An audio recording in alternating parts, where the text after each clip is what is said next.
शराब घोटाले के बाद चावल घोटाला हुआ, चावल घोटाले के बाद अब एक रजिस्ट्री घोटाला हो गया।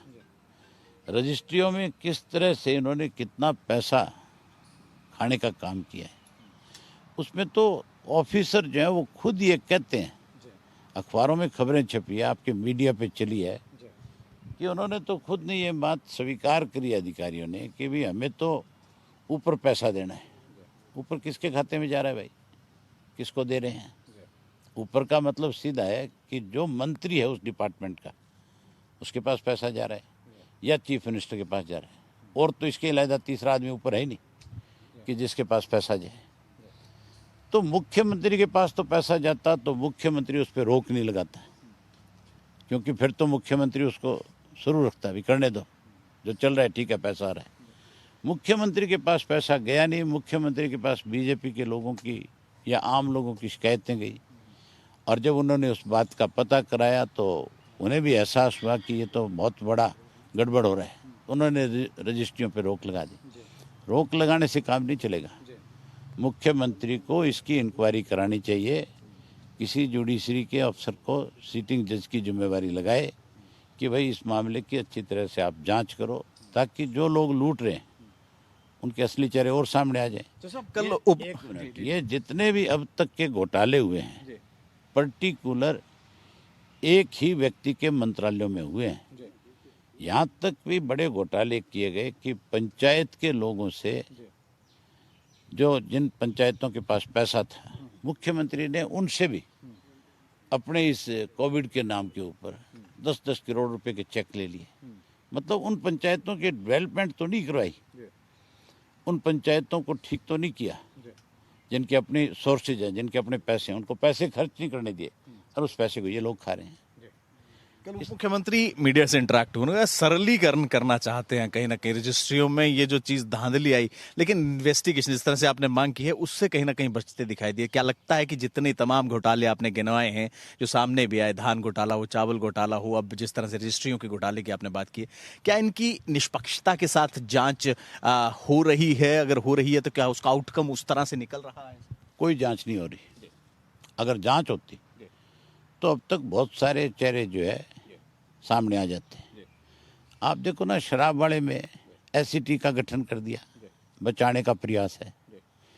धान घोटाला जो था उसकी कोई जांच नहीं कराई हमने, कितनी मांग करी, कोर्ट खुलेगी, हम इस मामले को लेकर के कोर्ट में जाएंगे, कोर्ट से आग्रह करेंगे कि भाई सरकार से तो उम्मीद नहीं है, कम से कम आप लोगों के साथ न्याय करवाओ, इसकी जांच सीबीआई से करवा दो। उसके बाद चावल का जो घोटाला है वो सरकार ने खुद मान लिया कि 70,000 मैट्रिक टन जो है, सुनने में जो है कि इतना चावल कम है। अगर इतना चावल कम है तो कितना बड़ा घोटाला होगा, कितने पैसे उसमें खाए गए होंगे। अगर 100 रुपये अभी मैट्रिक टन के हिसाब से लोगे तो 70,000 का कितना बढ़ गया, आप उसको उसमें काउंट करके देखो ना कि किस तरह से लूट मचा रखी है। ये सब कोई डिपार्टमेंट के लोग नहीं कर सकते। ये सारे का सारा मामला जो है, जब तक सरकार में बैठे, ताकत में बैठे लोग इन चीज़ों को अंजाम देने का काम कर रहे हैं। मुख्यमंत्री तो इसलिए मेरे ख्याल किसी बात की इंक्वायरी नहीं करा रहा, उसको तो इस बात का डर होगा कि कहीं कल को ये तेरे जो सहयोगी बने बैठे हैं, जो लूट रहे हैं प्रदेश को, ये अपनी स्पोर्ट विड्रा ना कर ले, तेरी सरकार ना गिर जाए। वो तो अपनी सरकार बचाने के चक्कर में हरियाणा प्रदेश को बर्बाद करने में लगे हुए हैं। सर, प्रदेश के भी आप लगातार दौरे कर रहे हैं। पीईटी टीचर्स की अगर बात करें, वो भी लगातार धरने पर हैं। जेबीटी की एक का मुद्दा जो है वो भी सामने आया है। क्या कहेंगे, किस तरह से देखते हैं तमाम चीजें? जितने भी अब तक के काम इस लॉकडाउन में सरकार ने किए हैं, एक काम मुझे सरकार ये बता दे कि हमने अच्छा किया। एक भी काम अच्छा नहीं कि इस लॉकडाउन की आड़ में हर वर्ग के लोगों को दुखी और परेशान किया। जो पीटीआई टीचर्स निकाले गए, जिस तरह से जेबीटी के टीचर्स का एक एग्ज़ाम होता है, जो एग्ज़ाम पास करने के बाद उनको जेबीटी टीचर लगाए जाते हैं, उसमें 90,000 लोगों ने एग्ज़ाम दिया हरियाणा में। आज के अखबार की खबर है कि उनके एग्ज़ाम जो दिए थे, उनके रिजल्ट आउट करने की बजाय उनको कहते हैं नए सिरे से एग्ज़ाम कराएंगे। मतलब आप कितनी दफ़ा लोगों को एग्ज़ाम के नाम पे परेशान करोगे, एग्ज़ाम के नाम पे उनसे पैसा इकट्ठा करोगे। कोई बस में चढ़ करके जा रहा है, कोई कार में चढ़ करके जा रहा है, कितना रुपया उसका ख़राब हो रहा है, खर्च हो रहा है, और एक लड़का बारी बारी कैसे एक एग्ज़ाम की तैयारी के लिए लगा रहेगा, बैठा रहेगा। कोई आपको अगर कोई कहे कि आज आपका इंटरव्यू है, आप एक दिन तो इंटरव्यू के लिए तैयारी करके जा सकते हो। आपको 10 दिन बाद फिर कह दे कि आ जाओ, फिर दोबारा इंटरव्यू है, फिर 10 दिन बाद कह दे इंटरव्यू है। मुझे लगता है आप भी उस इंटरव्यू पे बुलाने वाले को कहोगे भाई तू दफा हो, किसी और को लगा ले, मेरा पीछा छोड़ के। इस सरकार ने ना केवल युवाओं को परेशान किया है, किसान को, व्यापारी को, कर्मचारी को, सबको आज कोई ना कोई दिक्कत में ला करके खड़ा कर दिया। किसान की हालत आज ऐसी कर दी, अभी जो 3 अध्यादेश जारी किए हैं, उन तीनों अध्यादेश को अगर इस देश में लागू कर दिया तो फिर किसान जो है वो लेबर बन करके रह जाएगी। किसान की फसल के भाव बड़े बड़े लोग तय करेंगे, किसकी फसल लेनी है नहीं लेनी है ये फैसला भी वो करेंगे, किसको कितने दिन में पैसा देना है नहीं देना है वो फैसला भी वो करेंगे। आप ये मान करके चलो कि किसान की मौत जो है इन तीनों अध्यादेश के साथ, मतलब एक डेथ वारंट किसान का सरकार ने जारी किया है। सरकार ये कह रही है कि ये अध्यादेश जो है वो किसान हितैषी रहेंगे, इससे सरलीकरण होगा कहीं ना कहीं कृषि प्रधान जो अर्थव्यवस्था रहती है। कौन कह रहे हैं ये बात सरकार में?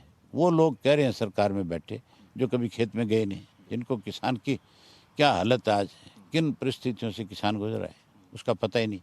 हमारे यहाँ तो ऐसे ऐसे फैसले हुए जिनका हमने बहुत डट करके विरोध किया था, और उस वक्त वो लोग कहते थे कि किसान की फसल की हम तो आय दुगनी करना चाहते हैं, हम बिचौलिया ख़त्म करना चाहते हैं। अब बिचौलिया भी ख़त्म करने की बात करते थे, किसान की आय दुगनी करने की बात कर रहे थे, उन्होंने किसान को ख़त्म करने की योजना बना ली, उसके डेथ वारंट निकाल दी। जो कोई आपको ये बात कहता है उन लोगों को कहो कि वो फिर खुले मंच पे आए और खुले मंच पे आकर के हमारी बातों का जवाब दे दें। अगर वो हमें सेटिस्फाइड करा देंगे, आपको सेटिस्फाइड करा देंगे, हम आपकी और उनकी बात को स्वीकार कर लेंगे। तो सब एक बड़ा रण होने जा रहा है बड़ौदा का उपचुनाव। अभी तारीखों तो नहीं आई, लेकिन तमाम पार्टियां जो हैं वो, तमाम राजनीतिक दल जो हैं बड़ौदा के चुनावों की तैयारियों में हैं और खुली चुनौतियां देखने को मिल रही है। मुख्यमंत्री भी चुनौती देते नजर आते हैं, नेता प्रतिपक्ष भी चुनौती देते नजर आ रहे हैं कि आप उतरिए मैं लड़ूंगा, आप उतरिए मैं लड़ूंगा। आप किस तरह से देखते हैं बड़ौदा के? ये सब जो इस तरह की बातें की जा रही है, ये मान के चलो कि वो विचलित हैं, परेशान हैं। उनके लिए मुझे लगता है बड़ौदा दिक्कत है। बड़ौदा का चुनाव जो है एक बार तारीख तय हो जाए, ये जो चैलेंजबाजी करके एक दूसरे को जो कहा जा रहा है भी फलाने को लड़ाओगे तो हम फलाने को लड़ा देंगे, फलाने को लड़ाओगे फलाने को लड़ा, इनके पास कैंडिडेट नहीं है। इनकी हालत विचारों की पतली हो रही है, इनके असलियत जो है लोगों के सामने आ गई। आप मैं एक बात आपको बता देता हूँ, बड़ौदा का जब उपचुनाव होगा, जब मंत्री इनके और मुख्यमंत्री सभा करने जाएगा, लोगों के बहुत सारे सवालों का सामना करना पड़ेगा इनको। मुझे लगता है कि सभाएं करने में भी दिक्कत आ जाएंगी, क्योंकि इन्होंने 60 महीने में लोगों के साथ बहुत बड़ा धोखा किया है, बहुत लोगों को परेशान और तंग किया है। ये जो पीटीआई के टीचर्स हैं, मुझे लगता है कि रोज़ पुलिस जो है इन्हीं को पकड़ने में लगी रहेगी, क्योंकि यही लोग जो है, ये 1800 नहीं तो आपने देखा नहीं जिंद में कितना बड़ा हजूम था इनका।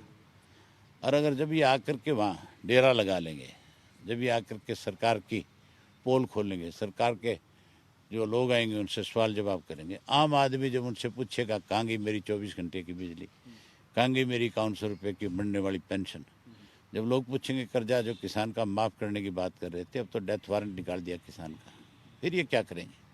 जहाँ इनकी हालत ऐसी होगी, वहीं कांग्रेस की जो चौधरी भूपेंद्र सिंह हुड्डा बारी बारी बयान देते हैं इस किस्म से, उनसे ये तो पूछो एक बारी जा कर के कि हुड्डा साहब कौन सी कांग्रेस की बात करते हो आप?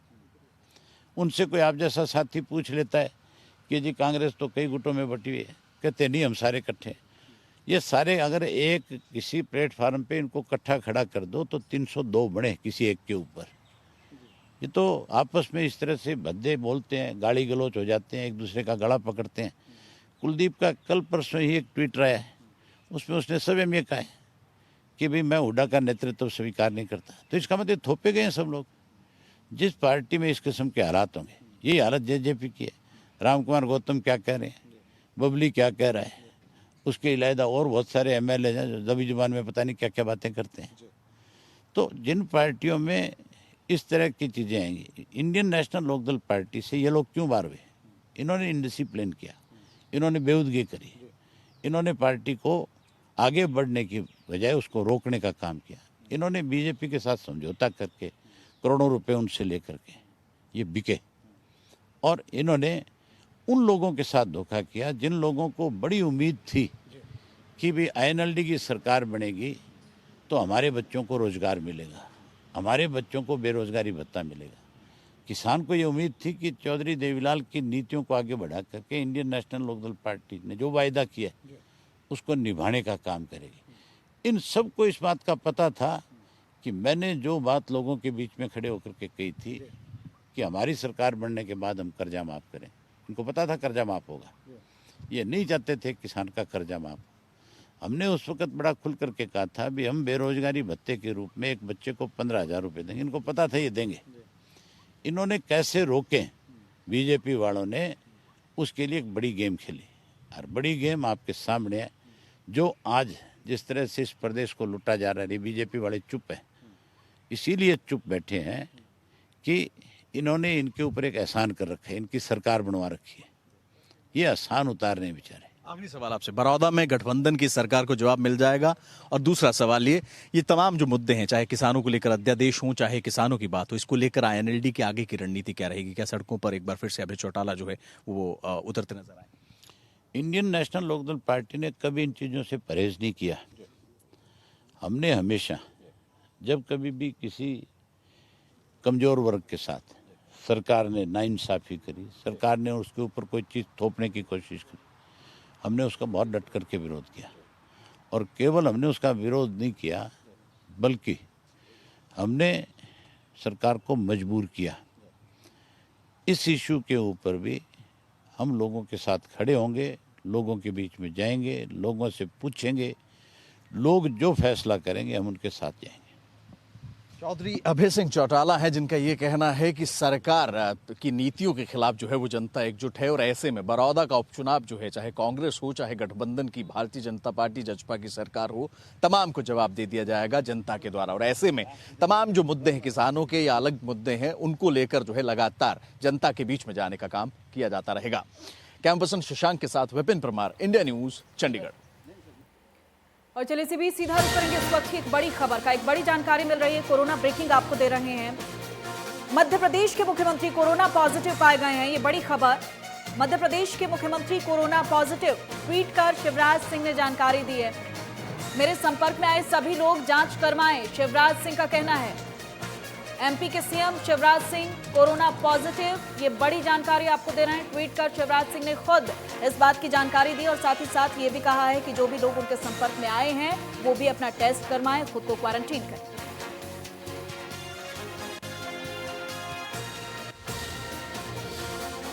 और यहां वक्त एक छोटे से ब्रेक का है, ब्रेक के बाद होंगी फटाफट खबर।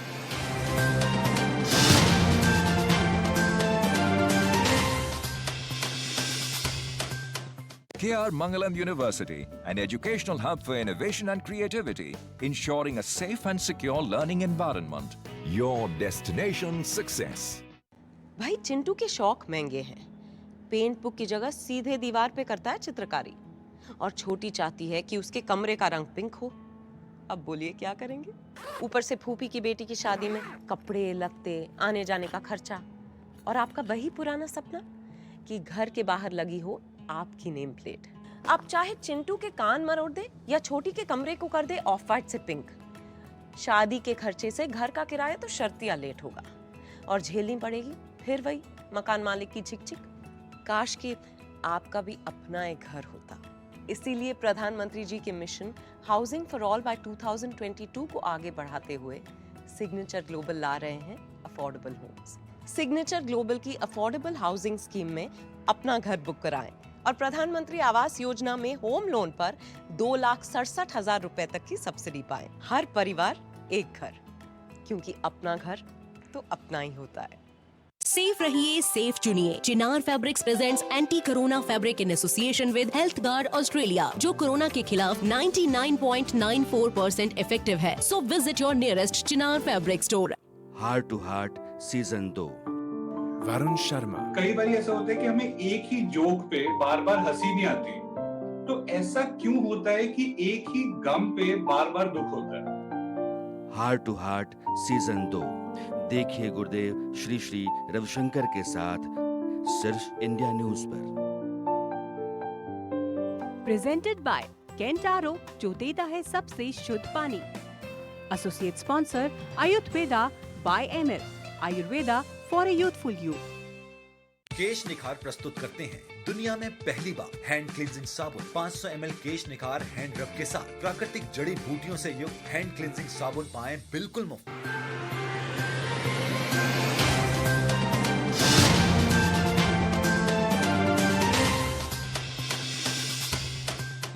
KR Mangalam University, an educational hub for innovation and creativity, ensuring a safe and secure learning environment. Your destination success.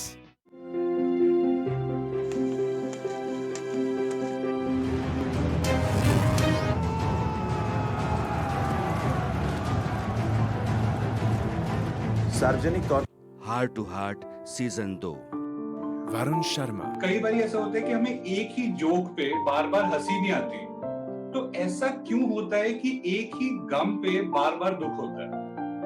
Heart to heart season 2 देखिए गुरुदेव श्री श्री रविशंकर के साथ सिर्फ इंडिया न्यूज पर। प्रेजेंटेड बाय केंटारो, जो देता है सबसे शुद्ध पानी। Associate sponsor Ayurveda by ML,